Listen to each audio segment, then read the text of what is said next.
Oh,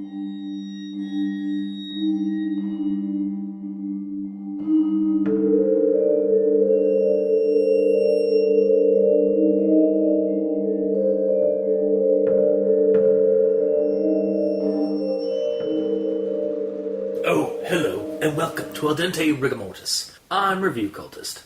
I'm Mikey. The E stands for evil. And I'm the gamer in yellow. What are you doing here? I have no idea. And we're here to discuss those internet stories most creepy and most pasta.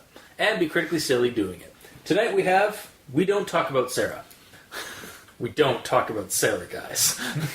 Well, we could, but it's not advisable. So this one was sent to us, suggestion-wise, from a fan. And it's a short pasta, to say the least. It's about a page and a half. It's written by Bellemaus. Bellemaus. And is on creepypasta.wikia. Is his first name Simon? Is he No, Simon Bellemaus? No. Is he a distant relative of Simon Belmont? No. Oh, that's unfortunate. And there's our gaming joke of the There day. we go, I can leave now. And it's on creepypasta.wiki. However, it originated on Reddit's No Sleep and has since been archived.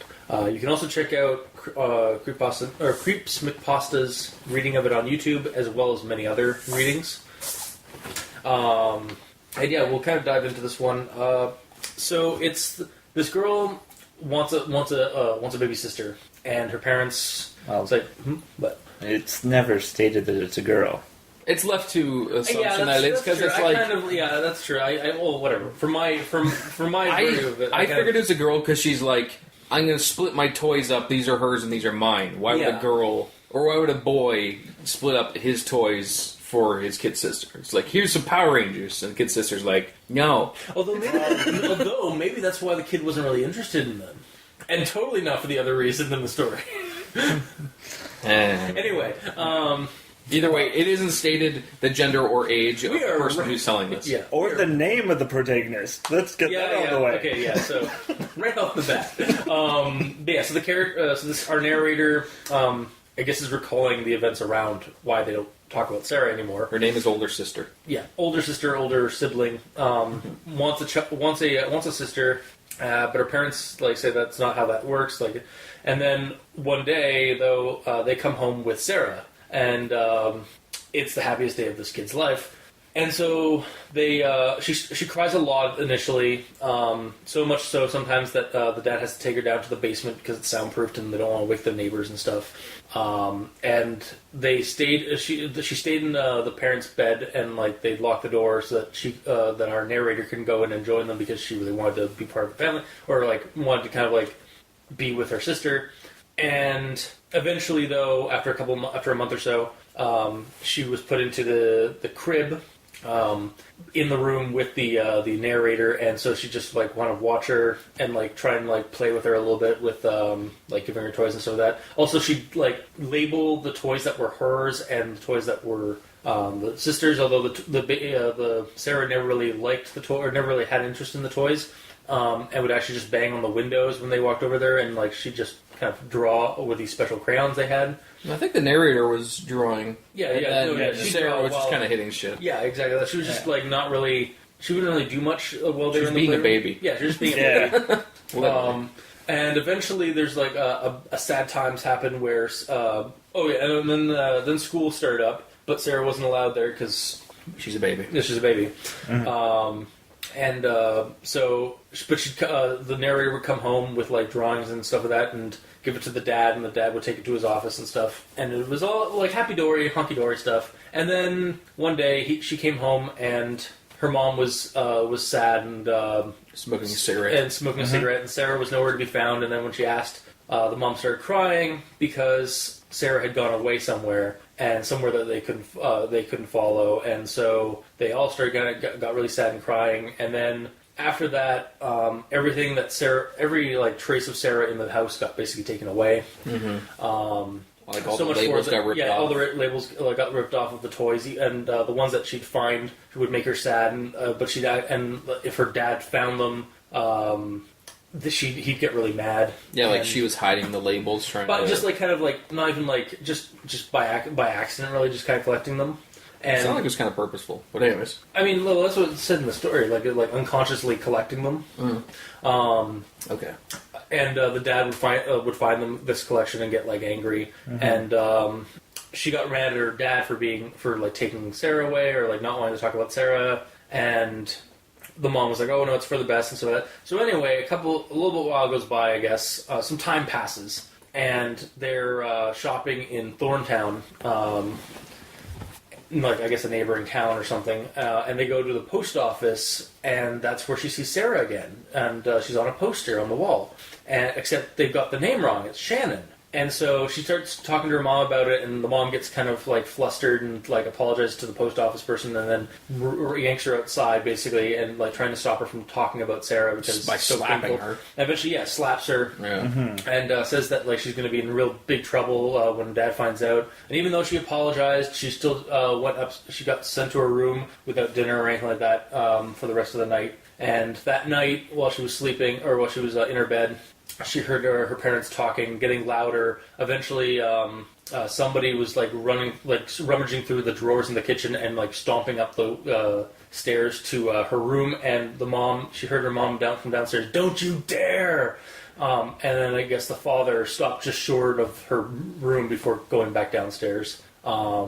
And that's basically where it ends. It's just kind of like that's the last time I thought of. That was the last time I really thought of Sarah. Were there notes in the end about the father rummaging around in the kitchen? Yeah, there were sounds of like drawers and stuff being opened and stuff like that.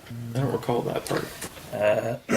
Somebody started banging open the kitchen drawers, and then Daddy's feet stomped up the stairs. Okay. Is very briefly. Oh, that's a run-on sentence. Oh no! Oh no! Because it has and but and oh man. Yeah. Oh, another and man. Whoa. Yeah. So my notes for this one, because that's how it ends basically. Is that's it. My notes on this one are about halved because there's the notes that I took while I was reading the story, and then there were the notes I took after rereading it, after reading the comments, and realizing something about the story. So I'll go into my notes before I read the comments. So after only about a page and a half, of the story, and then also to use the end quote, we never went back to the post office, and I never saw Sarah again. This is the first time I've talked about Sarah since that day. So my first reaction was, what? That's the end? Yep. And admittedly, I do like where it was going as a creepy mystery, but damn, this potential, this had potential to go farther and like into an for this person to like write more about trying to figure out, like piece together her past, like about these past events and stuff like that, and what happened to Sarah. But it just ends. Like it literally is only a page and a half of a starter, like a seed for a much like longer and like possibly creepier mystery story that's going on here. Yeah, like I was reading this on my phone. I got to that part. I'm like, okay, maybe it's after the ads that are at the bottom of it. No, it just ends. Okay. Yeah. Well then. So. This is definitely one of those. Again, it's definitely a more realistic tragedy-based creepypasta. Unfortunately, I need a little bit more content to fully appreciate the mystery building here. Flesh it out like into a full investigation as the older sister, or I guess brother, it could also be, character tries to piece together the fate of Sarah. Why is this the first time they're thinking of Sarah since that day? How long has it been? I suppose it could work at the length it's currently at for a quick chill, because it is certainly the ending does have a kind of a creepy connotations to it. I didn't feel anything. To me, well, I mean you're dead inside, but this is true, but still. But some of these I read, I at least feel something. I don't know, I read this one and I did get kind of a chill at the end, but I wasn't sure why, and then I think the comments kind of gave me the final push for what happens. But anyway, as many short pastas tend to do, they do tend to give you kind of a quick chill, or a quick zinger kind of thing, or kind of a creepy atmosphere at the end, and then and then it's over, and then you just basically move on because it's only 2-minute read. Yeah.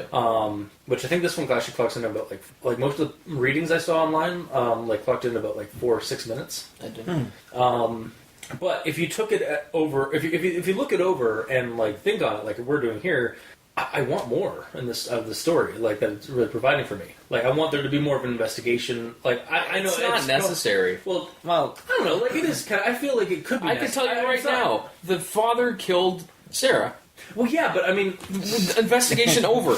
He probably grabbed a knife and did that. Like we don't get any motive. We don't really know the motivation. Like I would like to. I mean, again, I understand where you're going. Like it's like it's good for a like quick like. Creepy, like, oh, the father killed the daughter kind of thing, and we're done. But it has the potential to be more longer, or to be like a little bit more involved.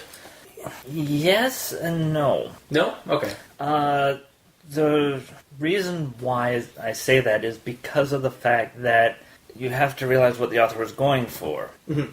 And when you put yourself in the shoes of, say, a 5-year-old... Yeah. Who doesn't know much about the ways of the world. Okay, yeah. This works out well because the kid's not going to know what the adults are talking about. Yeah. But we could have more scenes with the adults talking and doing stuff that he just doesn't understand. Yeah. But well, yeah, I understand. Like, I actually do get into that in my post-comment notes because I then realized what the fuck was going on in the story. So yeah, and there's definitely like hints throughout it that should have cued me in more than what it was, because I definitely knew there was an inkling of something was wrong. Like there were like passages that came up, like Dad taking the kid down to the basement. I was like, that's kind of weird. Or like it was soundproofed and some of that. Yeah. Or like they don't actually call it a crib; they call it a caged bed. Well, bars around the bed and so that. So I mean, it's also a kid saying this. Yeah. No, exactly. So a kid wouldn't necessarily know the words for all of this. And no, exactly. But I'm just saying, like, and there are on the glass. Yeah, banging on the glass and like not having much interest in the toys and stuff like that. And but that also could all just kind of appearing out of nowhere, like after her parents said, like, oh no, like there's no. Again, mind you, it is through the eyes of a child, so it uses that actually really well. Like through the mind of a child, like not knowing what's going on, like around them entirely, to hide what's actually going on. And then, should I go into my notes? Keep going. Well, or do you want to go? Well, should we talk and then you'll be like, bam, this, and then now you guys, what you said doesn't matter. Just you want to drop the bomb on us? Okay. One more thing, like that would have been better as at the beginning. If they'd had something along the lines of the mother being pregnant and that conversation while you're going to have a brother or sister, it's like, oh, well, I want a sister. Yeah. Like, but that's the concept. Like, because the kid needs a concept of brother or sister, whatever, in order to make that, oh, I want this. And then... But see, the thing is, like, that's not really, like... I think what actually happened, because again, post-comment stuff. Yeah. But I mean, yeah. I think like the way because that's not mentioned is actually another hint to what's actually going on, and I think is honestly what the writer had in mind. Again, like so, keep in mind like the notes I just laid out were basically my notes in real time, and me being an idiot and not catching the full twist at the end, which a lot of the commenters had basically like. I don't know, and again, I'm not sure if those are on the nose, but it seemed they have pretty strong arguments to or evidence to suggest that like what was actually going on in the story. So yeah, cue the after I'm done being Peter from Family Guy, who was acting as Han Solo, shooting the floor of the space worm. Is like, wait a second, bam, rumbles, something's not right, bam. Something's amiss. After I was done playing that character, apparently, I then read the comments and realized what was actually what was probably going on in the story. In that, so it's really, the story is told by basically a 5-year-old or a young child, as their parents apparently kidnapped or murdered a child to be her sister or something like that. And really, we're actually dealing with a missing persons thing from the point of view of the person that stole from the family that stole the child. Oh. So I'm not alone. I wasn't alone then, and not realizing that was going on. And again, that's what the comments basically like for on the Reddit No Sleep version of the story. It was very obvious to a lot of people on that, basically, that it was hinting that the Sarah was actually Shannon, who had been stolen by the parents so that they could have another child. Yeah. I don't know, and it's this creepy real world, like somebody has taken a child and like is like wants them to force them to be part of their family, and then sometime like the real bad day, Sarah either escaped or was murdered by the father. And also, it kind of adds a little bit more, and you see the hints after you realize like that is the likelihood. There's a lot of hints in the story when you reread it. It's like, oh, wow, the basement with the soundproof basement was kind of a giveaway. Why not? He could just be a YouTuber. No. How do you know? Yeah. Technically, we're in a basement right now. And this is soundproofed. Are you a murderer? No, but Are you sure? I don't have a child that I'm harboring either. So currently, you had one last week. Anyway, moving on. Anyway, so yeah, like that's and it goes on like with again like the banging on the window, like ask for help. Yeah. I did think that was kind of odd, and then like there was definitely the like the one thing is like the labels on all the toys. I get. Yeah.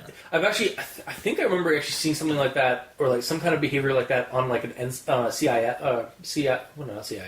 on NCIS or like one of those like criminal shows where like they are dealing with like a family or the house that has basically been abducting children and like trying to form their own family. How does the labels have anything to do with that? It's actually a psychological thing. Like it's like, oh, wait, you have these are your toys. These are your toys. Part of the programming to try and like indoctrinate them into their family. So you're saying even narrator person is probably stolen?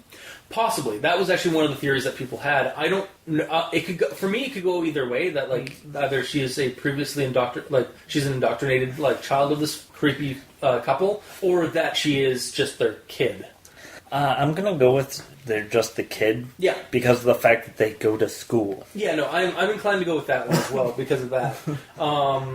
The another part of this revelation, another part of this, or one of the comments for the theories is that that Sarah was actually a dog, and that again we're hearing we're it's all through the child's mind. Again, it's one commenter did actually have a semi compelling argument regarding it, like the caged or the barred bed was actually a kennel. The crying all the time was actually just the yelping and like the barking and stuff like that. It isn't unusual for dog owners to have the dog in their bed, but although I don't know why they'd lock the door for that and stuff like that. So the dog wouldn't like, get up. And the banging on the windows could be just it trying to like get out. But I don't know if I want to have that because I don't know if I want to think too much on that one because first off, I mean, there are some holes in it.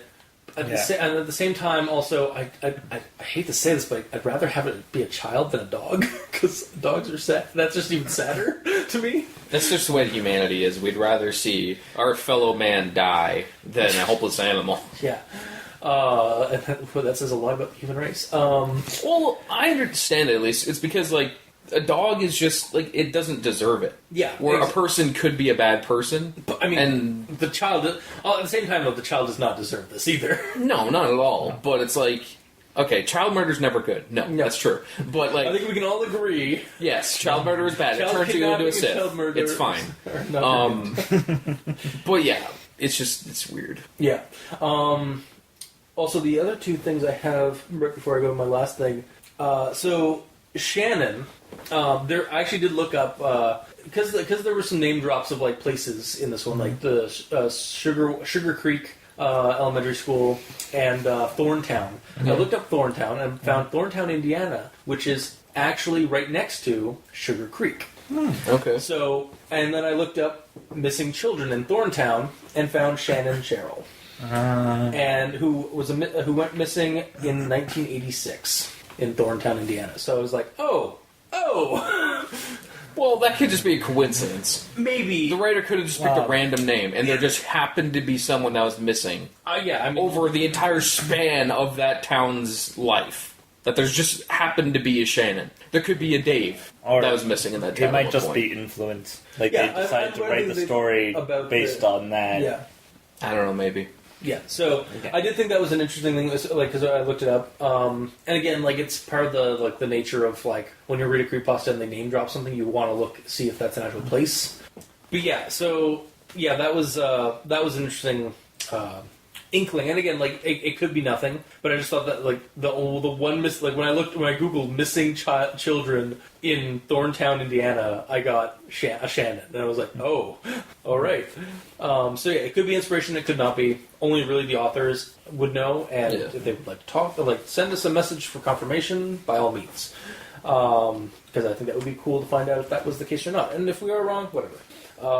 It's usually the case. So yeah, the revelation of the story does legit for me. I don't know, like when I realized what was going on, it did also add an extra level of chill or creep to the story. Although I still feel like even after like reading like even after reading the comments and getting that and rereading the story and kind of getting a little bit more fulfillment with the creepiness of the twist that is at the end of the story, I feel like it would all still be complemented by an expansion of the narrator's investigation.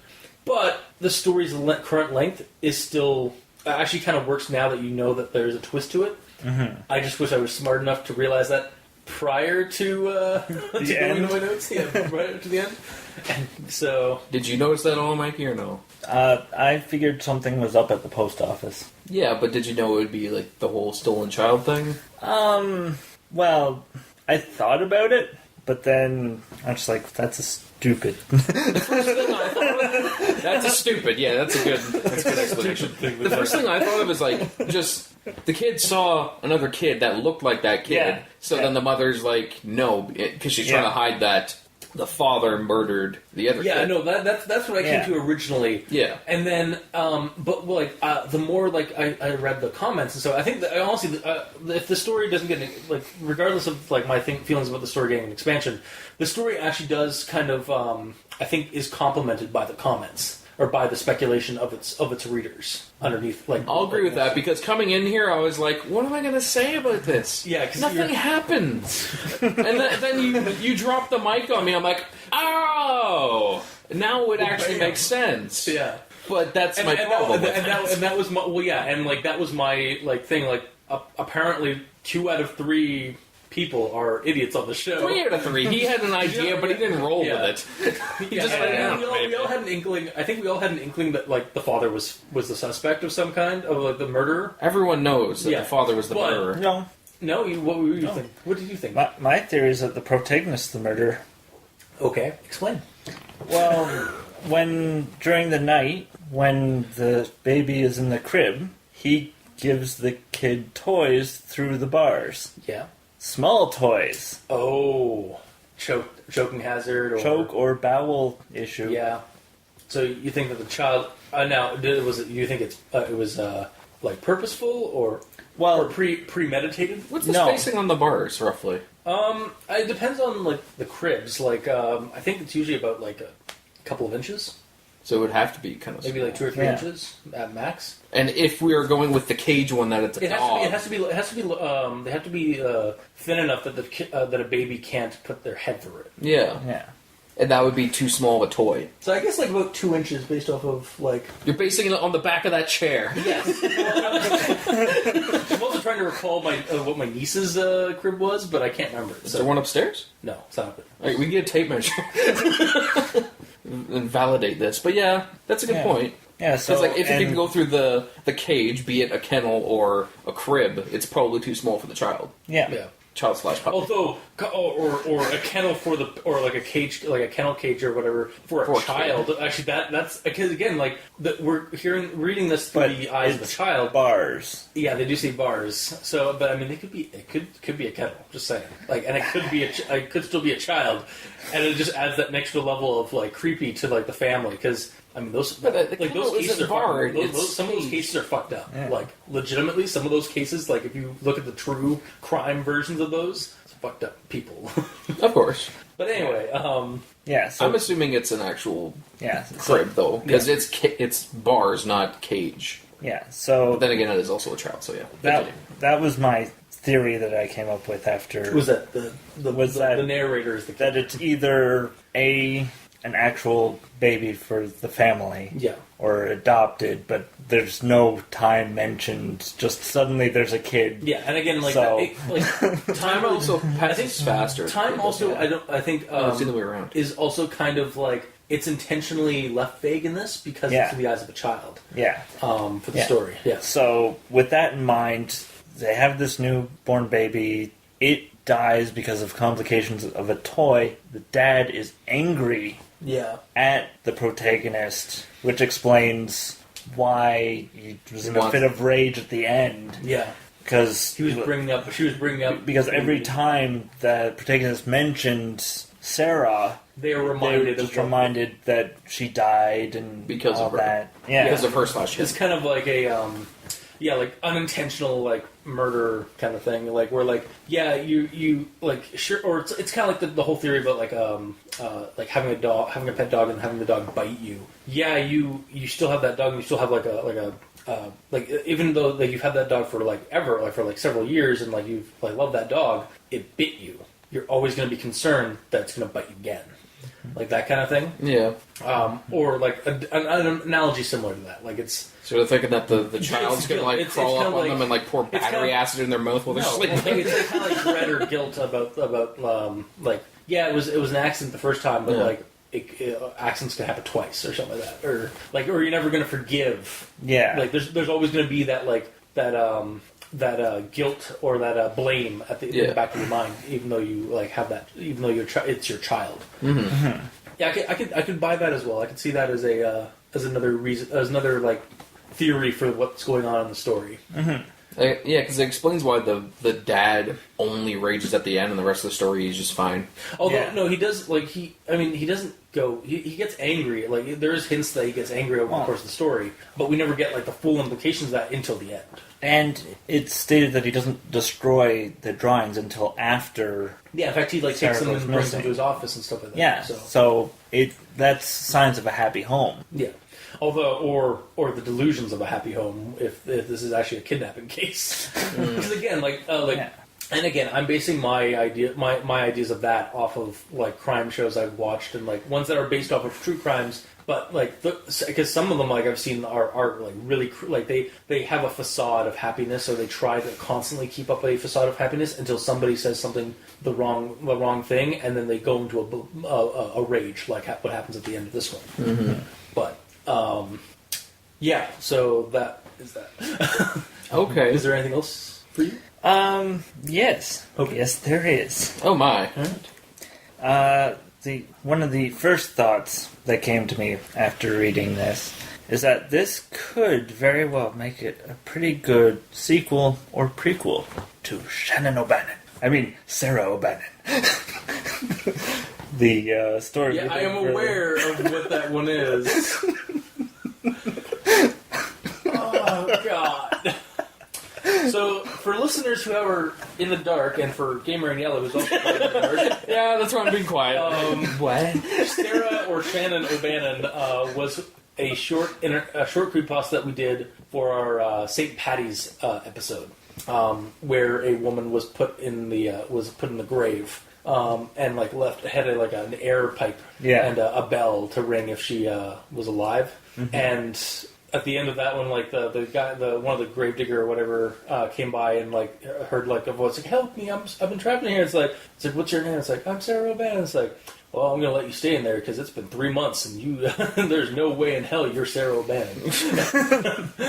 Or was it Shannon O'Bannon? It was Sarah. Because there was I was the one that right. Yeah, you're the one. Yeah, right. That was the joke about that. Was that you misread the name. Well, I misremembered the name. Oh yeah, but yeah. So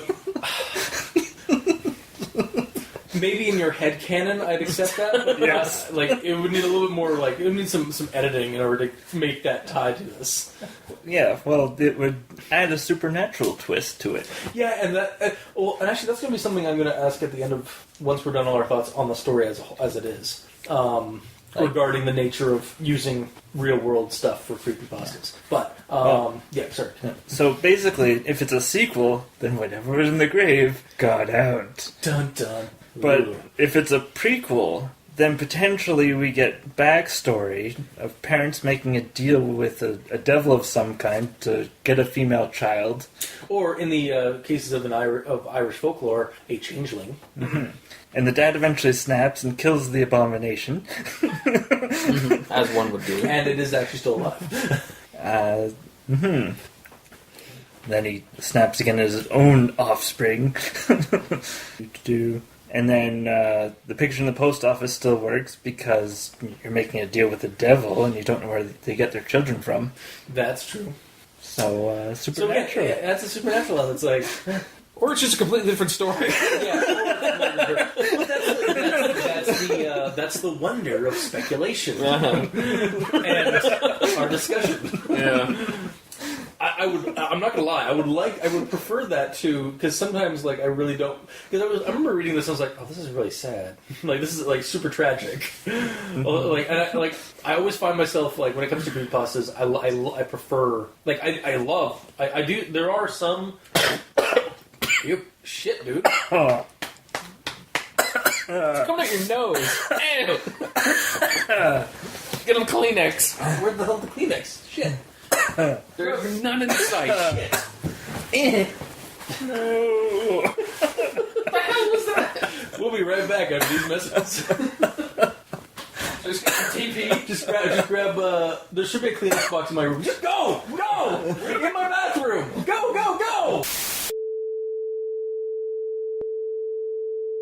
Throwing one over the other yet. Okay. Or you were just saying it as that happens. Yeah. So I find when it comes to creepypasta, I prefer a supernatural entity behind something, or a supernatural element for the creepy story or for the horror story aspect of it. Because as much as I do we have had a couple on the show that have been really good, and they've been true crime or real world grounded shit, mundane horror, a killer that's just a killer, or a kidnapper kind of thing. 1999 is a good prevailer of that, because it was. Yeah, there wasn't... It started off is there something some kind of weird supernatural element, but then you realize that it wasn't. It was actually just this weird culty kind of guy in a... just happened to have access to some television network, or some cable, some transceiver stuff. Mm-hmm. And that's how people were he was basically luring kids to his TV studio, in quotes, in the backwoods of Caledon.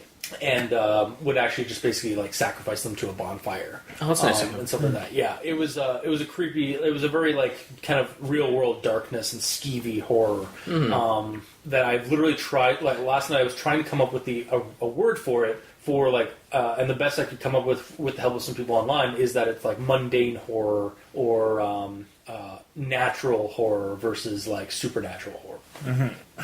Because it's stuff that could actually happen. Exactly, yeah, and that's actually something I wanted to comment or ask you guys at some point before we end the show today, is our thoughts on the nature of true crime horror, or true crime creepy, using true crime or real world mundane horror, kidnapping a child or stalking or that kind of, or serial killers or killers and stuff like that, for a creepypasta versus the supernatural element. Yeah. Or not using the supernatural element for your creepypasta, or using the techno creepypasta, having it be something from the internet.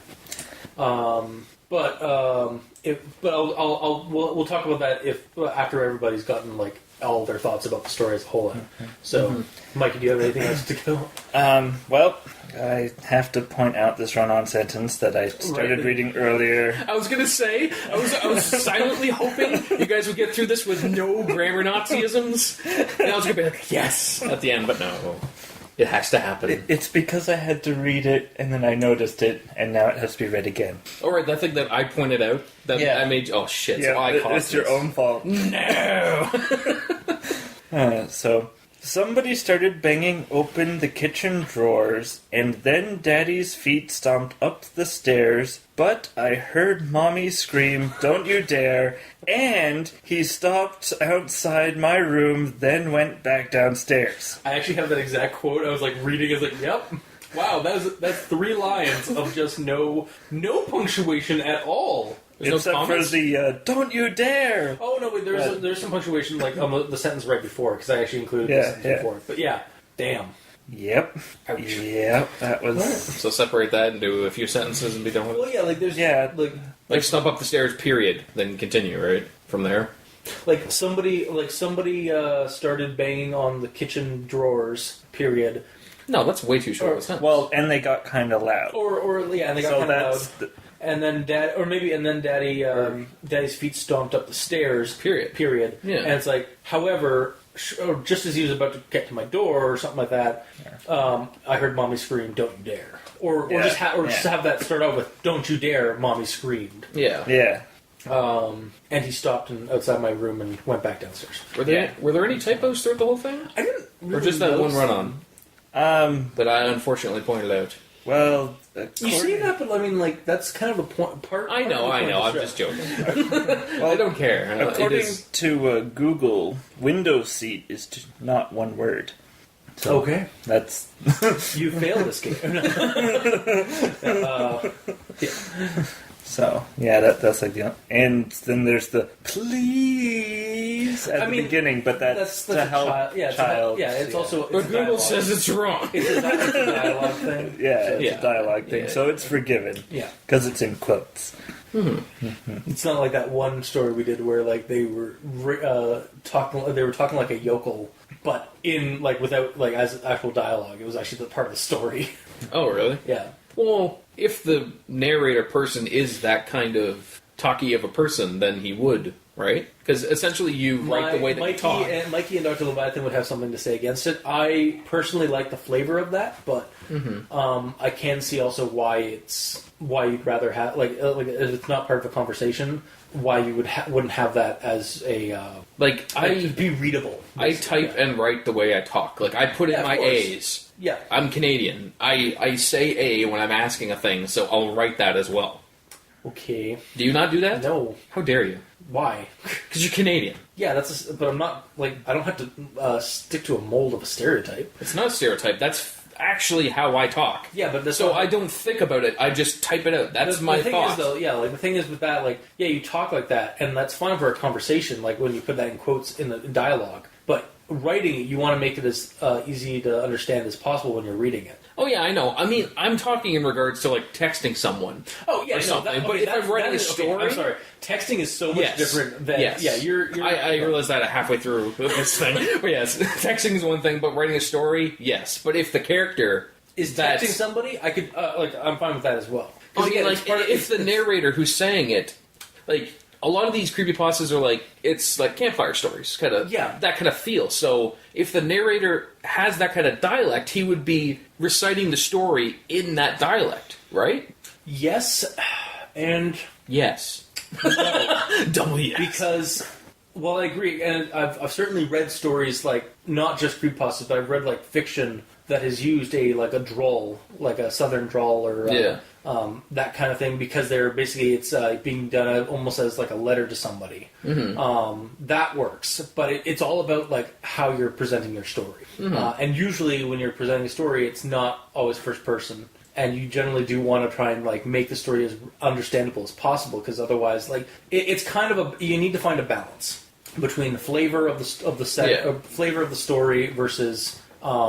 Readability, basically. Like, I'm not saying, like, it'd be good to write it in English, as Austin Powers refers to it as, where him and his dad are just talking gibberish and there's subtitles saying what they're actually saying. Yeah. But... Or yokel, or, like, Southern is, like, where they just, like, have, like, weird spellings of words, or, like, they actually do, like, y'all, like, Y-A-L-L. I mean, like, we'd understand that, but, I mean, it would get a little... It would be... your brain has to work a little bit harder to read that. Or to translate it. Yeah. It's basically all about whether or not you want the story to come across with that kind of theme behind it, right? So if it is, then you do it. If not, then whatever. This is kind of a moot point with the story, because the story... Wait, why are we even talking about the draw? I have no idea. Because of the please. Oh, yeah, that's why it was from. Why? But also, I think... how did we get there? Actually, to bring it to the story, I do actually think that this story actually gets that balance right, because the writing feels like a child is talking to us about this.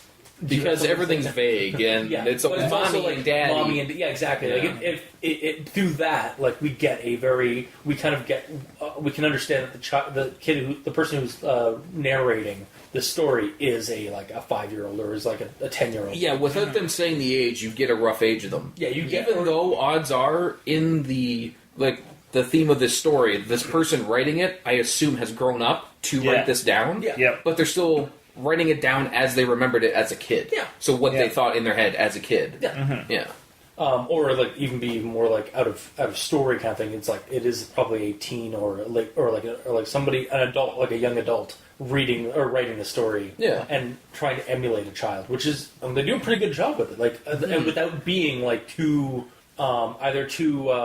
making it seem like it's straight up a young adult trying to emulate it, while at the same time not being like simple enough that the story suffers for it. It doesn't seem like it's a pop-up book that Exactly. you know? Yeah, like it's not like it like there's no very little in terms of like you mentioned earlier. There's no grammar Nazism in this story really, except for the one run-on sentence and a window seat. I think and window seat. That's about it. But that's just Google. I don't care. Oh, and post office is not one word.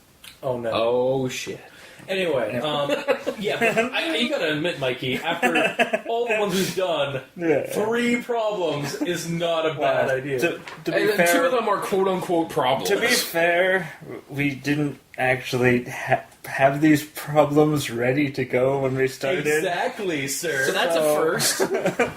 Yeah. So we're moving in the right direction, and it's all the Gamer in Yellow's fault. You're welcome. You're welcome. I mean, I'll give myself a round of applause. if you hadn't pointed out that run-on sentence, Yep. we wouldn't be discussing it. So, is there anything else to say about the story from either of you? Like, you actually have do you have more? I had something, but then the train went away. Oh, well then. We can go try to find that train. I'll You try to catch waste time for a minute. No, it's long gone. It's gone, you can't catch it? I tried. Not even on horseback? I tried. Oh, that's unfortunate. But, yeah. So, I'm pretty sure my comments are done. Okay, well, for me, I have a couple of problems with this. One being, I find it was too subtle and everything. Like, you had to go into the comments. like I said, to figure that out, because no one got it. I kind of feel I felt really like it's like, man, I'm stupid. I did not like. It's either we're stupid or it's meant to be super subtle. Yeah. So you have to read it a few times to get it. Like it's hidden there in the fact that it's a child talking to us about basically being part of a family that kidnaps kids. Yeah. Well, again, we don't know any facts. That's another thing. That's a possibility. Yeah. And then might get another possibility. And then there's the other one where some other dude suggested it was a dog. No one knows because everything is super vague. Yeah. Although, which can either be a good or bad thing. It is a good or bad thing. Like, it's a bad thing in that, like, again, it doesn't straight up let you know. It doesn't. The layman, like the person that isn't like savvy to this kind of writing, Me. and me, like I didn't catch it immediately. Well, you're supposed to be professional here. To be fair, that's sort of a thing where it needed more clues. Yeah, exactly. Well, and the clues were there. It's just, The only clue we all was knew that. Well, we all kind of figured something was up with the family. At least, or 2 of us did, about the father being like the killer. Because by the end, but like I didn't realize the extent with the revelation that everybody kept bringing up in the comments. Also, I did notice that like the Reddit ones were more about that than the creepypasta.wiki folks. The creepypasta.wiki folks either didn't mention it in their comments that the revelation, maybe because of spoilers, or just They just maybe they just like, commented oh, this on is it. a creepy story. Like, this is really creepy. They just kind of comment on face value of what the story says. Yeah, it's kind of like how I like, and I feel like that's almost how I was like reading. Because when I was reading it and taking my notes, I was like, "There's not a whole lot of notes to take aside from the fact that Dad's there's something up with his dad." Yeah, that's why when you call me, I'm like, should I even bother coming over? What am I going to say? But But it is also a good thing because it does leave us to speculate. Like, we've been at this probably for about 40 plus minutes talking about the story and about what it means, and like I've been referencing commenters' theories. It's the almost entire like time. this story was kind of designed for comments and Reddit, not for like the story for itself. speculation. It's for fan expansion. And then the comments lend themselves to the story because, like, when you read the comments, like, like you get the twist, and there's a darker twist to it. Like there's a darker turn on the story, even more than you thought. Well, what I would like to see is a sequel to cement one of the theories into that's what actually happened. Yeah, like maybe, I know the writer does have some other stories on Reddit No Sleep, but what if it was like, yes, Mikey over here is laughing. Mikey just like suddenly just like yeah, just went like his face just like lit up. Have the same story, but from the dog's perspective. Or wow. I don't know if I could take that. No. If that was actually, if the dog theory is the real one, but I really don't want the dog theory to be there. No, just inject the dog into the story. It's not a dog, but the dog's just there. They just have a dog. Yeah. Nice. Yeah, they also have a dog. Or, I mean, more seriously, I'll say like a sequel would be like basically an investigator like investigating the missing person. Or the post office worker who suddenly had like, wait, what? I was like, I should maybe look into that. They become the new main character. Yeah. All the cops are like, this person kind of like pointed at that. And then maybe the dad is going after them because they know. Mm-hmm. But yeah, anyway, that's like it's good and bad. Like I see like there are definitely like problems with it, but at the same time, I think the way it's designed as a story, it does work. And it's also short enough that, again, you read it and you're like, if you get that revelation, you're like, oh, this is dark. But if you don't, you're like, it's like meh. Yeah, no, there's a balance. Like you have to read comments for this. You have to. Or have there's a very high chance you have to. Yeah. The problem is there's not enough hints that seem relevant to the kidnapping theory until you go back looking at the story from the kidnapper eyes, like that it's kidnapping. And then you go, oh, the bar's in the crib. Maybe it's like actual bars opposed to the crib. Why would they lock the door? And, it's like unless they're doing horrible things to that child in the bed. No. What? That's actually one thing that came up in the comments too. But locking the door is actually something that is good for parents to do. Oh, think of all the kids that walked in on their parents having sex. Yeah, locked door solves that problem. That's fair. And honestly, again, until somebody... I suppose, but this is like... Yeah, I think it's... A lock on the inside doesn't necessarily stop someone Just wants a child that can't reach or understand doorknobs. That's true. But I do agree. Like, there should be some kind of maybe some extra hints. At the same time, I do feel that the story works for also like being kind of that one of those things where it's like bam, and then you're like, and then like we said, we're discussing it afterward, and just like the commenters like, you guys what do you think about this? Like type it on your keyboard, it's like I think this is a kidnapping case, and then go on and like that, and it went on for 100 plus comments, theorizing what was going on, discussing it. So in that regard, it's really good, but it's like, again, if you don't catch it and you don't read comments, you're just going to be left in the dark. It's going to be dependent on how quick you are to catch something. Like that's something to miss and stuff like that, or how you're going to catch on to the actual plot that's going on in the story. Yeah. Or how well you can read between lines is really what it is. Yeah. But yeah, so was that your comment then on it? Pretty much. It's like, yeah. Okay. I also agree with you that Supernatural is kind of... It's easier and, in my opinion, kind of better. Because this is the way I see it, okay? Okay, well, so before you go, let's just actually go right in. Let's dive into this, our opinions on the nature of using real-world horror, like mundane crime horror, rather than supernatural horror in creepypastas. Okay. And we'll start off with you. All right, well... The mundane horror, it's good because you can understand it, because it's something that can actually happen, where magical and mystical and all that stuff, it's hard you can't to believe. Always believe it. It has to be portrayed really well for it to be believable. But in the same regard, I'm going to compare it to, would you rather play Forza Motorsport 7, or would you rather play Driving Simulator 2017? Would you rather do something that is a fantasy to most people, or do the mundane, boring thing. Yeah, but I mean, there is a market for like simulators, like Truck Simulator and some of that. I don't know why, but that's because I don't. Really Honestly, you know why? It's because they're shittily made games that have really bad physics, so YouTubers play them and it looks ridiculous. That's probably true. But long story short, most people want to experience things that they can't experience normally. It's like going to the arcade and like getting into one of those like racing booths and just racing compared to getting in a racing seat and it's like you must drive like 80 kilometers on this road. It's like in Grand Theft Auto and some of that. Nobody goes the speed limits on those. No one gives a shit. The cops, they don't care. Yeah, and if you hit one person, they immediately start shooting at you. Well, I mean, which they should, but I'm saying there's no leniency. It's not like they're speeding. It's like they pull in the sirens. Oh, pull over. Yeah. No. Yeah, people want to kind of experience the things that they can't normally experience. Yeah. So, but I mean, that's easier in that respect. It's easier to do supernatural compared to normal. Yeah. But I'm not saying normal can be done bad. It just has to be done extra well. Okay.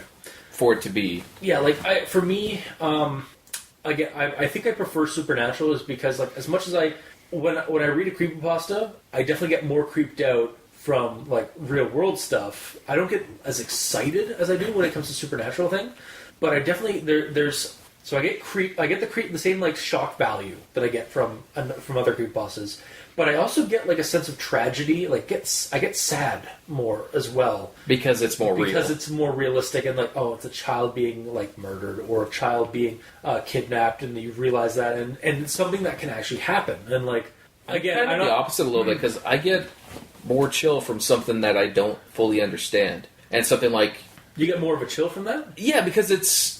Oh no, I do too, but I get a thrill of that rather. Like I get, ooh, I like this. Like, oh, this is creepy. Like, oh, this is scary. Whereas when I read this story, literally by the end of the story, or halfway through the story, I was like, oh, like I get like kind of it's between ups. It's almost like supernatural. I get an upper, and when I read a creepypasta, that's real world life stuff. I kind of get a downer. On it because it's something that like you realize can happen. Versus the thrill of fantasy when it is a supernatural element, like a demon inside of a game cartridge trying to kill, trying to stalk and hunt you down. Mm-hmm. So that's kind of my thing. Is like I don't mind them. I do enjoy them when I do read them, but my mind switches gears when I realize it's a mundane horror because there's something it's a different tonal feel when it's something like that, and when there's no supernatural thing involved. Because when there's supernatural things involved, I'm a little bit more interested because I like the supernatural and I like those like ghosts and demons and boogeymen and whatever. And I like to look on those and like on the etymology of them. Like I want to know what makes them tick and stuff like that because they are the ultimate unknown. Yeah, because they don't exist. Mm-hmm. But with when it comes to like things like 1999 or We Don't Talk About Sarah, we've had other ones on the show.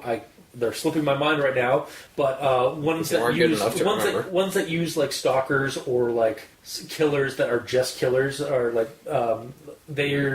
there's an element that I want to look into, but I don't want to look too hard because it's something that's a little too real. Yeah, and it's a little too skeevy. That's I always come back to that. I always come back to like it's a skeevy kind of horror because it's kind of a gross like this could actually happen to a poor child. Like it's uncomfortable. Yeah, exactly. Yeah. Like there's an uncomfortableness that I do sometimes get with ones that are supernatural, but it's a lot more ewy or like skeevy and uncomfortable when you're talking about something that can actually happen to somebody. Mm-hmm. Mikey, you've been awfully contemplative there. Yeah, well, I like things rooted in reality. Yeah, no. And, as long as it has that aspect and makes sense. But do you like it when it goes the full 9 yards, where it's like fully grounded, like there's no supernatural element? Yes. Because in some cases you end up with a better story. Mm-hmm. I think I've commented on another story at one point saying, well, if this is what happened, and it became more rooted in reality, it made the story better. Yeah. And it is also like a difference between like people find, like we have a friend that has commented multiple times when we do like gaming and stuff, that he prefers, if it's going to be a horror game, that it is a human horror. or like he's more creeped out by the fact if the monster is a human being than if it's a god creature or like some kind of like eldritch spirit of some kind. Because that's not real. Whereas he's more terrified of what the human mind is capable of. Yeah. Versus which is what an elder god can do. Rather terrifying when you actually think about it. I mean, like again, like and it certainly interests a lot of people because like look at all the true crime stories out there, all the horror, the crime horror stuff that exists, like that are based off of like real accounts or they're extrapolated or inspired from like actual things that have happened. All the murder porn shows, basically, as South Park calls them. Yeah, like CIS or CSI or NCIS or Criminal Minds. Like Criminal Minds is a good example. Like my sisters, when they were younger, would like binge watch that show. Yeah. Because they loved, like, they were into, like, the creepy forensic horror, like, element of it. Learning how to dispose of a body, if need be. Even if I couldn't kill your mother, there's no way I could get away with it. Jeez. It's a Randy quote. Okay. But yeah, like, it's... So, you're more of the opinion that, like, you favor the, you kind of... Or do you favor it, or do you enjoy it more or less than like say a super, like even though the story has grounded elements like it's based in reality and stuff, but there is a supernatural power behind it. Well, I also like the supernatural side. Yeah. As long as it's not the author being written into a corner and they're saying, "Oh, it's totally ghost guys" or something like that at the end. Like there has to be more of an explanation. It has to be something that's going on throughout the story that you don't necessarily catch on until the end, and then you go, "Oh man!" Yeah, like, or you know for a fact it's supernatural from the beginning. Or there's like, as the story goes, like the investigation is there's hints in even like 10 small hints that something supernatural is going on, and at the very end it's revealed that it's a supernatural element over this killer. I do get that because for me, a lot of stories or movies that take place in insane asylums, that where like people are hallucinating and some of that, I find I'm actually kind of dragged down when I find when it's revealed that it was all in somebody's head and it was like basically all like a mundane like psychosis of some kind. Because I prefer, like when I first heard about Shutter Island, the Leonardo DiCaprio movie, I was like, oh man, this could be something like the trailer like made it out to be like there's something supernatural. And then when you watch the movie, spoilers, it turns out that he was actually a patient in the place the whole time, or something along those lines. And there's a movie called. So like in his head, he's attacking a dragon, but he's just like hitting a fan on the ceiling. Or no, like it's more like he thought he was investigating when it really turned out he was like, and there was some weird like supernatural elements supposedly going on, but turned out it was all him in his head. Or another one is one of John Carpenter's latest movies, The Ward, which is about a bunch of girls in an insane asylum, and one of them is a ghost that's haunting and killing all of them. And then at the end, again, spoilers, so don't, like, maybe jump up about 5 minutes or so, you find out at the end of that movie that all the girls that were in the movie are different personalities of the one girl, and the ghost is just the one personality that's killing off the other personalities. Oh, okay. And I was like, I mean, that's kind of cool, but at the same time, I really wish it had been a ghost trying to kill these mental patients. Yeah. Like, I feel like that's that would be like what I said before. It's like your thing. If it's actually there's something supernatural like at work here, rather than because. I don't know, it's almost like I kind of feel shitty, like after I've read a story that's like, well, turned out it was actually just something supernatural and people are just shitty. Because I don't like reading, I don't like feeling shitty about like the human race. Yeah. And maybe that's just because I'm kind of more of an optimistic person about like humanity, but I don't know. Like, I like to have the, I also think that like with the supernatural you can have like, you can do a commentary on like the human condition and human horror while still using the supernatural as a kind of a buffeting filter for that actual horror, because sometimes that horror is really depressing. That's the thing I think I brought up earlier when I was like, again, I get depressed or I get sad from reading some stories because it turns out that it was actually human filth at work. But whereas if it's a supernatural thing, there's a little bit of a buffet of fantasy to it that I just like. Okay, It's like, oh, it's a demon. Okay. yeah, or some demon. It's understandable. Like, a demon possessed this guy, or it turns out the killer is actually a ghost creature that's like that hunts people, like Jason versus Michael Myers. Which Michael Myers, I mean, you still think that there's still kind of like some kind of a supernatural element or extraordinary element there because he doesn't die. He's they're like in the second movie they hint at it, and then in the rest of the series they kind of just go full horn gonzo with it. Is that he is like powered by the evil spirit, the evil of Samhain, which is like a Celtic god or a Celtic thing. Yeah.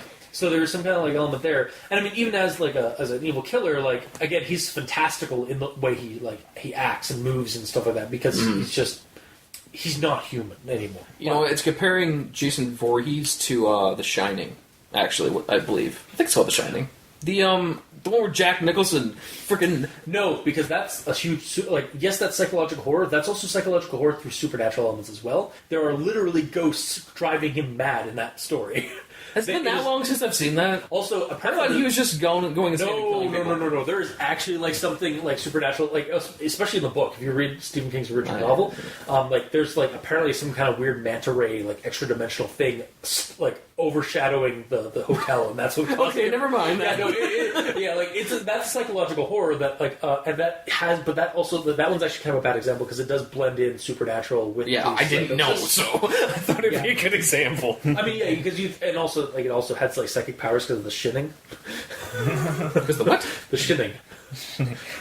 You don't want to say the shining because it's copyright. Okay, quiet. You want to be sued? It's a Simpsons joke because okay. they do a parody called the shitting. Okay, I see. See, you reference South Park. I can reference Simpsons. Yeah, that's fine. South Park did a thing with that. Anyway, but yeah, like I'm actually literally trying to think of like another slasher that's just a mundane character. Where it's not a superpowered guy. You know what? No, that one doesn't really work. It kind of works. Voorhees versus the Scream against Ghostface from Scream. Is he just a dude? The entire series is just it's just a bunch of like lunatics that want to kill that want to be famous. And they just keep donning the same mask. Yeah. The first one, it's literally like a bunch of idiot high schoolers who want to be famous, like famous killers. So they don the Ghostface mask from the movie and start killing people around their okay, then yeah. neighborhood. Okay, those are just dudes.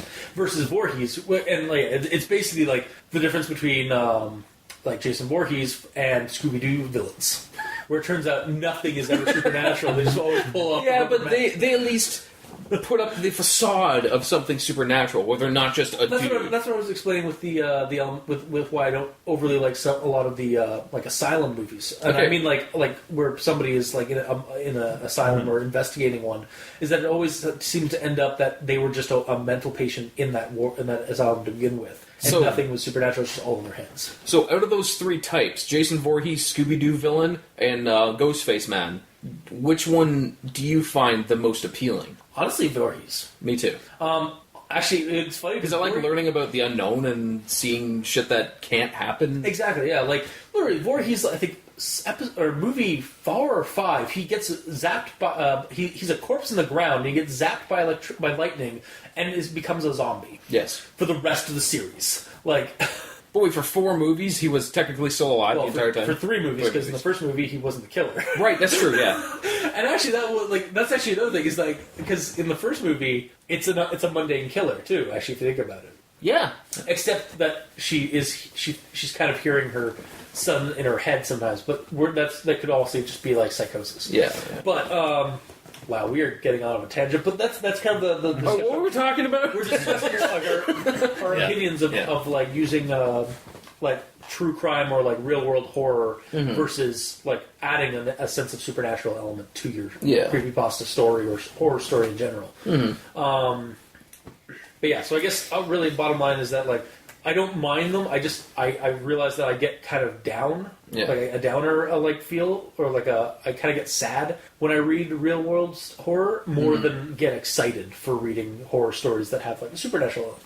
Yeah. And Mikey, kind of quiet. Yeah. Anything to add? Anything else to add? Yeah, that's what. Well, you know my opinion of I like supernatural as long as it doesn't involve technology. Yeah. So, But I mean, that's not what we're talking about here. No, Like, it's no. more like, what are your Right. thoughts on like, and you did Yeah. you did say it, but like, what, like, at the end of the day, like, would you, at the end you of happy the with if day, you had to read like a one that was that you knew was going to have a real world element to it versus a supernatural element, or a supernatural one, okay, Or Bringing one that it was back- veiled in and they were both written just as well. bringing it back to the story Okay, yes, this week. When I added a supernatural element to it, I enjoyed it more. yeah, The whole Shannon O'Bannon and yeah. all that, I got a chuckle out of that. But when it actually reading it and was like, well, it was probably the toy that did the deed type thing. Yeah. It See, that's does interesting because I become. did not like. I don't think anybody really brought that up in the comments. So like, that's an interesting. Like again, it's another point of view of like, or another like theory as to what happened Yeah. that hasn't been brought up as far as I can tell. So And that's another good or bad thing about this, Yeah. the vagueness of it. It's Yeah. it's good because it it's gets like- people talking, it but seems then you like don't know. with this kind of story. It's with the shortness of the story and with like the kind of like vagaries we get in the story. It's kind of always a balancing act on the reader. Yeah. So, yeah, the supernatural, I can see it, and in this one, it's also real life, something happening to that child. It's possible, but it also makes it go, like, supernatural, to me, It's it like a makes safety it better. It's almost like a safety blanket to a degree for Yeah, for the it ma- mind too. Yeah, because it makes it better because it's like, oh, that's not going to happen to my child. Exactly. Yeah, and I think that's the other one. Like, yeah, because like, yeah, it's one of those things like because when I also another thing when I read like these kind of stories is like, oh, the plot thickens and gets a lot darker, and like I do get like an interest in it, but it's also like, oh, that poor Yeah. kid, because I empathize with the victim. Also, the other thing, I'd almost suggest It that, happened. like, because it's through the eyes of a child, no child is actually going to be reading this. No, obviously, So, yeah. it would, me personally, I would almost get more invested in it if it was an adult that shit's recalling- happening to, because Yeah, that's you what I was could trying- okay, that get was- invested in it more. That was literally what I was trying to bring up when I said about the. Well, I'd like this to be like expanded on with an investigation. Is that? But I guess I didn't also like this. Your comment there works because if this had been like somebody recalling something, you know what? This is like pen pal. Pen pal was it was another one of those like real world like horror kind of like stalker thing going on. But again, sorry to leave you No, in the it's dark fine, with it's that. fine. But it's a similar kind of situation where like the and like that's kind of how I guess this story could be improved than it already is to have it basically be told from the kid's point of view when they're an adult, recalling these events that happened when they were younger. Well, the other thing or too maybe is, they if read it's it, maybe too they- far back, you can only remember it very vaguely. Yeah, and actually to quote Mikey from previous conversations, false memories are a thing. Yes. So, but maybe them trying to reconstruct the memories to make them less false by going into an investigation would be an interesting, like, addition to the story, or maybe a sequel to the story. Like, maybe keep the story as it is, and then do a sequel where they are older and they realize they're older, and they've read this story as almost like a journal that they kept from like back in the day. I was like, what the fuck? And then they have to basically, and then we get like a kind of a cool like horror mystery going on. Yeah. Like the parents went into hiding for Or like whatever the reason. or it turns out like apparently it was all She just was covered up. It abandoned. was all just covered, or it was all just covered up. Yeah. And like nobody ever talked about Sarah, so she just vanished. Like nobody ever found out that the parents were behind it or anything like that. So until like much later in her adult life or in their adult life. Yeah. So I guess bottom line, I think we should do recommendations now. Yeah. Yeah. So I recommend this one still because it's going to be up in the air. Like you may if you listen to us like rant for however long we've been doing this, it's kind of spoiled the entire thing. But like if you read it, like you will get like kind of that I feel like you'd still get that dark chill of it. Or if you listen to like one of the readings of it online, they'll probably have some like theatrics to it or some audio cues and stuff to make it a little bit creepier. Is it really any different this episode compared to all other episodes? No, of course not. You And talk about the entire thing. And Well, it's spoil also it why regardless. I also like mentioned at the beginning of the show to either here like a link or like here you can go check it out at creepypasta.wikia. Read/listen and then Exactly, yeah. hear what we had to say about it. Yeah. So yeah, if you're going to recommend this to somebody or if you're going to read it yourself, I would recommend it for because it is kind of just once you read it and if you get that revelation at the end, it does kind of sink in as like, ooh, like this kind of has a darker, deeper creep or chill factor to it, for me anyway. The only way I wouldn't recommend it is if you're not really into like real world skeevy horror or mundane horror. If you want more of a supernatural element, it's not for you. So That's fair. Mikey. Alright, so step 1, read Sarah O'Bannon. This is the best way to experience the story? Yes. Okay. Step 2, read this. And then go, oh yeah, that kind of works with, because the only names dropped are Sarah and Shannon. Yeah. Which made me laugh so much. Anyway, so that will potentially give you more of a supernatural vibe to this story, which, as I believe, makes it better. Yeah. So I guess that's a recommendation. Mm-hmm.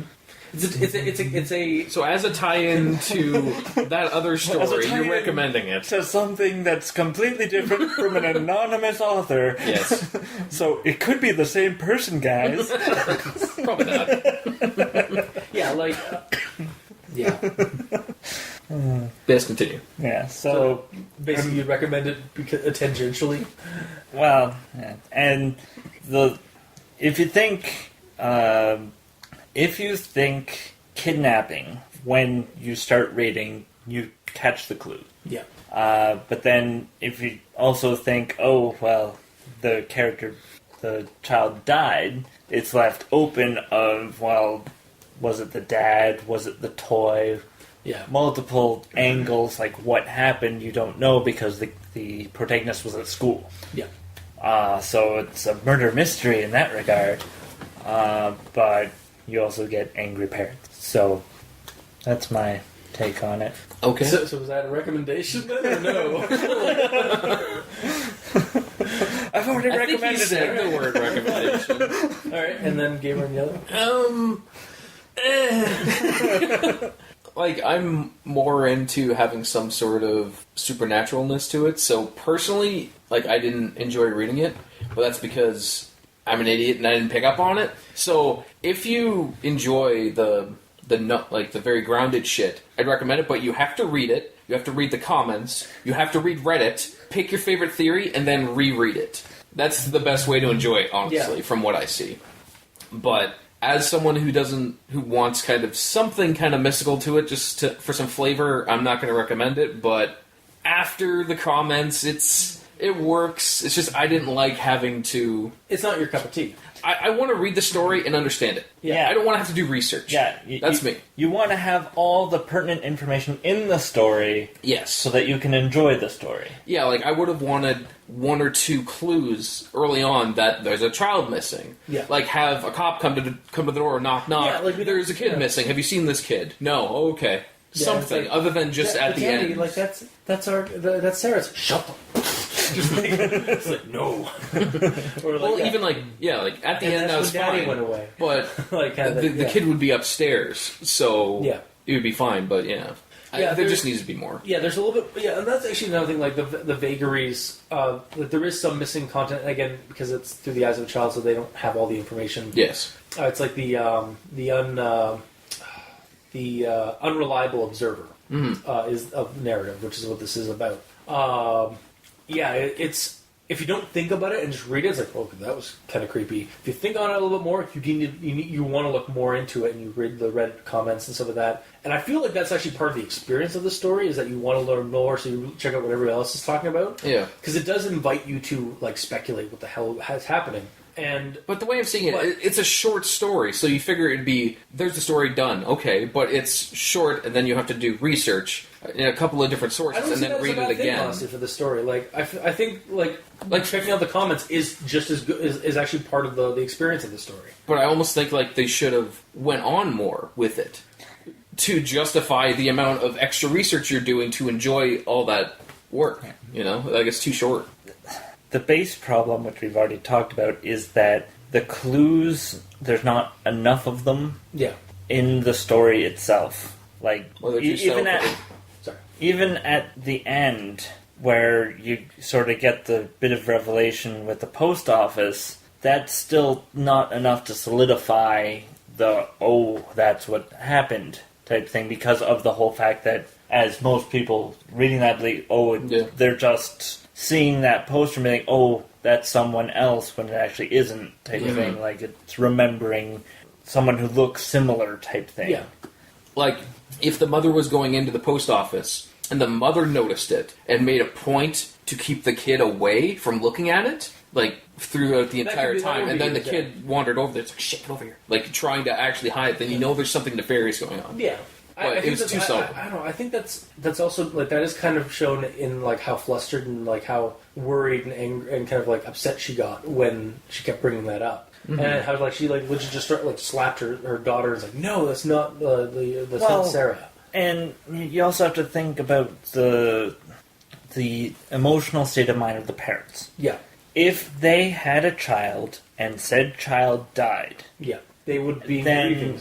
They'd be grieving, and then also having their alive child say, "Oh, that's so and so." It's like, no, it isn't. Yeah, and then we don't need constant reminders. We don't need constant reminders of your that's true. sister. That we aren't like putting into account. Like, it's like it could be that like they didn't actually murder anybody or anything like that. It's just the kid died for some reason because of complications or whatever. Mm-hmm. And like parents do grieve different ways. Like there is no set way a parent grieves for the death of their child. Mm-hmm. Yeah. Like sometimes they take it well. Sometimes they never get over it. Sometimes they're able to like get past it and accept it. Sometimes they're never able to. So it's like, again, like I will say about this story, another good thing about the story is like I did not expect us to have this much of a discussion on this story. Yeah, I thought I'd be just like, what do we have to talk about? Yeah, I figured we'd have like some like comments from each person, and then like I would bring up the nature of using crime, like real crime stuff in horror stories. You also knew the zinger of all the comments, and we didn't. That's true. Yeah. You kind of probably had a little bit more of an idea than us. Well, I actually kind of figured that while I was doing my research, I was like, I'm doing a lot of research for this. I mean, Mikey's probably also doing a lot of research for this because he usually ends up looking things up. I also thought you were going to bring up the missing Shannon character, or not character, the missing Shannon person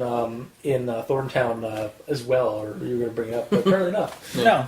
And Yellow will probably do absolutely no research because he'll read it 5 minutes before coming over.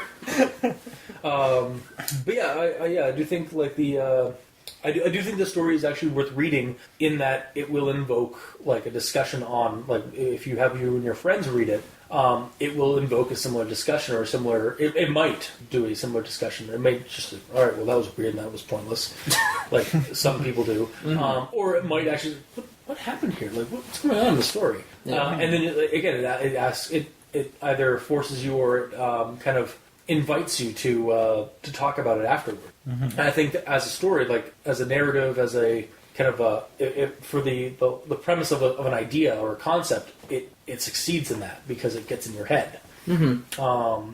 Otherwise, like if you're not into like real crime kind of horror stories, this one's probably not for you. But if you don't mind those, or if you like those, this is probably going to be entertaining for you. So, yep. Okay. So I guess that's it for this week. So if you like what you heard, if you lasted this long, or if you didn't, leave us a comment in the comment section below where this gets posted, whether it be on Kiwi6, Facebook, YouTube, Tumblr. We're on iTunes, so leave us a rating and review. Let us know how we're doing. And you can check us on Twitter. Mikey is at the E Stands for Evil. I'm at Review Cultist. And Gamer in Yellow is on Xbox Live. The Gamer in Yellow without the W, because Xbox hates him. Microsoft hates me, yeah.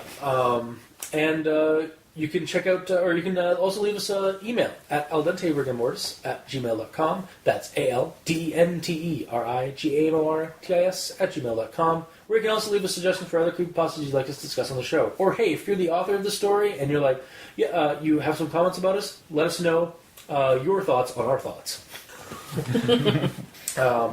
And if you'd like to check out the title cards for each episode, you can check them out on crazonstudios.tumblr.com or on the YouTube channel at Al Dente Rigor Mortis.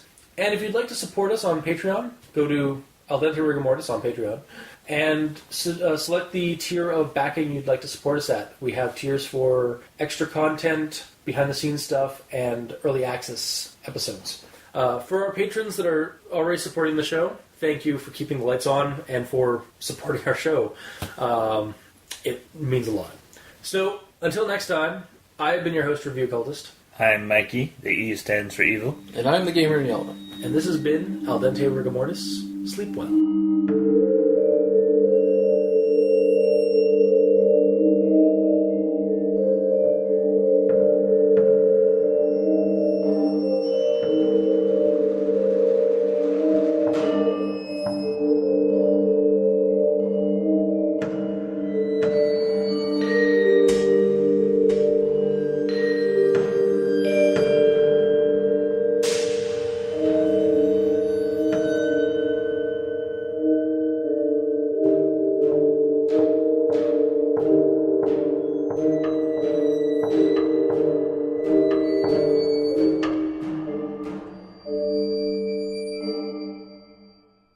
Alright, we are starting. What about me, though? I don't have a side table. Grab that stool there.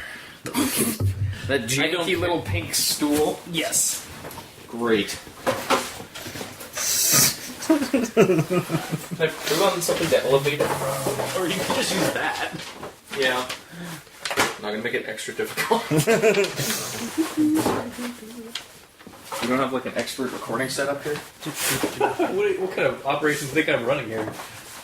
Well, I thought a professional one, but I guess not. I mean, the equipment's professional, but we are not. Okay.